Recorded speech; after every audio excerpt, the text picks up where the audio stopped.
Congress mic கொடுங்க. மீடியாக்கு flag தெரியல, கொஞ்சம்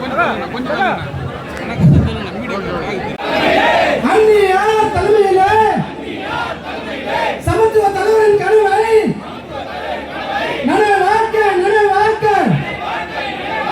அணி வகுப்போம் உறுதி ஏற்போம் சமத்துவ